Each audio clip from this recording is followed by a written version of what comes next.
Assembly question అవర్లో ఇందిరమ్మ ఇళ్ల బిల్లులపై వాడివేడి చర్చ జరిగింది. ఇళ్లకు బిల్లులు ఇవ్వడం లేదని ఆరోపించారు బీఆర్ఎస్ ఎమ్మెల్యే పల్లా రాజేశ్వరరెడ్డి. నియోజకవర్గానికి 4.5 లక్షల ఇండ్లు ఇస్తామని మోసం చేశారన్నారు. ఇందిరమ్మ ఇళ్లపై బీఆర్ఎస్ తప్పుడు ప్రచారం చేస్తోందని మండిపడ్డారు. డిప్యూటీ సీఎం బట్టి విక్రమార్క నియోజకవర్గానికి 4.5 లక్షల ఇండ్లు ఉంటాయని ప్రశ్నించారు. ఇండ్లు మంజూరు అయిన లబ్ధిదారుల ఖాతాల్లో నేరుగా ప్రతి వారం డబ్బులు నేరుగా వేస్తున్నామని చెప్పారు భట్టి. నియోజకవర్గానికి 3,500 ఇళ్ళు లెక్క 4.5 లక్షల ఇళ్ళు శాంక్షన్ చేస్తున్నామని చెప్పారు. దాని ప్రకారం రాష్ట్రంలో ఉన్నటువంటి శాసనసభ్యుల్ని, అధికారుల్ని, జిల్లా అధికార యంత్రాంగాన్ని, హౌసింగ్ శాఖని ఒకటి కాదు రెండు కాదు అనేక సార్లు సమావేశాలు పెట్టి అర్హత కలిగినటువంటి వాళ్ళందరి చేత నియోజకవర్గంలో 3,500 ఇళ్ళు శాంక్షన్ చేపించడం మీరు ఇవ్వండి, శాంక్షన్ చేస్తాం, దానికి ఎన్ని వేల కోట్ల రూపాయలైనా సరే పేదవాళ్ళ కోసం ఖర్చు పెట్టడానికి సిద్ధంగా ఉన్నామని చెప్పి అనేక సందర్భాలు సభలో చెప్పారు అధ్యక్ష. చెప్పటమే కాదు అధ్యక్ష, వాళ్ళలాగా మాయమాటలు చెప్పి భ్రమలు కల్పించి డబుల్ బెడ్రూమ్ ఇల్లు కట్టిస్తామని చెప్పి మాటలు చెప్పి ఓట్లు అడిగి 10 సంవత్సరాలు అధికారంలో ఉండి ఏ పేదవాడికి డబుల్ బెడ్రూమ్ ఇల్లు కట్టి ఇవ్వకుండా గాలికి వదిలేసిపోయినటువంటి ప్రభుత్వం కాదు అధ్యక్ష. ఇది ఇంత ఉన్నతమైన కార్యక్రమం అధ్యక్ష. రాష్ట్రంలో ఉన్నటువంటి పేదవాళ్ళు అధ్యక్ష, గూడు లేనటువంటి వాళ్ళు ఆత్మగౌరవంతో బతకాలని, ఈ రాష్ట్రంలో ఏ పేదవాడు కూడా ఇల్లు లేకుండా ఉండకూడదనేటువంటి ఒక ఉన్నతమైనటువంటి ఆశ ఆలోచనతో 22,500 కోట్ల రూపాయలు ఖర్చు అవుతున్నప్పటికి కూడా, అంత పెద్ద భారమైనప్పటికి కూడా తప్పనిసరిగా ఈ రాష్ట్రంలో ఉన్న ప్రతి పేద కుటుంబం మన కుటుంబమే వాళ్ళ కోసం కట్టాలనేటువంటి ఆలోచనతో అంత భారాన్ని మోస్తూ పనిచేస్తూ ఉంటే అభినందించాల్సింది పోయి మీరు నియోజకవర్గానికి 4.5 లక్షలు ఇల్లు ఇస్తా అన్నారు, ఇవ్వట్లేదు, బిల్లులు తగ్గి అధ్యక్ష మొత్తంగా ఉరుకులు పెట్టిస్తే కూడా 5.5-6 వేల కోట్లు దాటట్లేదు. కాబట్టి దానికి సరిపోయేంత పెట్టాం.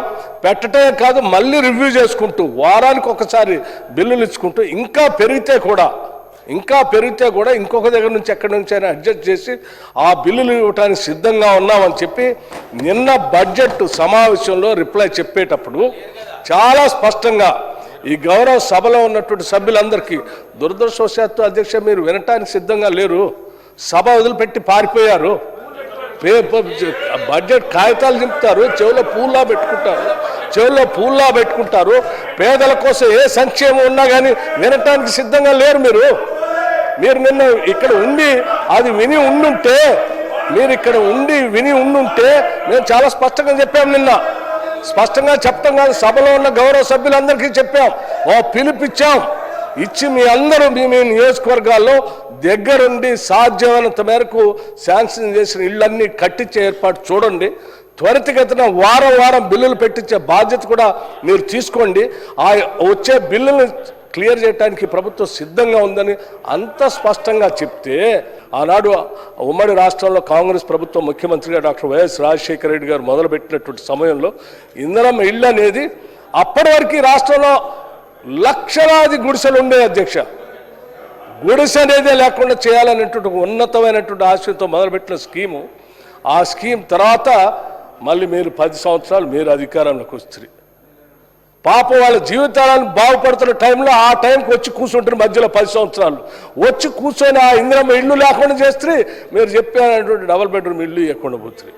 మళ్ళీ మేము వచ్చిన తర్వాతనే కదా అధ్యక్ష శ్రీనివాసరెడ్డి గారు, పొంగులేటి శ్రీనివాసరెడ్డి గారు మళ్ళీ ఆయన హౌసింగ్ శాఖ మంత్రి అయిన తర్వాత ముఖ్యమంత్రి గారు క్యాబినెట్ అంతా కూర్చొని 10 సంవత్సరాలు పాపం అన్యాయం అయిపోయారు పేదవాళ్ళు. మనం చేద్దాం, వాళ్ళకి ఒక్క గది ఇల్లు కాదు అధ్యక్ష, 5 లక్షల రూపాయలతో మేము ఇల్లు ఇస్తాము. దానికోసం ఎన్ని వేల కోట్లైన ఖర్చు చేస్తామంటే ఆ కాగితాలు చెప్తారా అధ్యక్ష? వీళ్ళు పేదలకు ఇచ్చే ఇళ్ళకి చెప్పినటువంటి కాగితాలు చెప్తారా అధ్యక్ష? వీళ్ళు ఆ కాగితాలు చింపి చెవులో పెట్టుకొని పూల్లో పెట్టుకొని పోతారు. వీళ్ళకి అధ్యక్ష పేదల పట్ల ఉన్నటువంటి నిబద్ధత, ఇంకా వాళ్ళ లెక్కల గురించి మాట్లాడుతున్నారు. ఇది కరెక్ట్ కాదు అధ్యక్ష.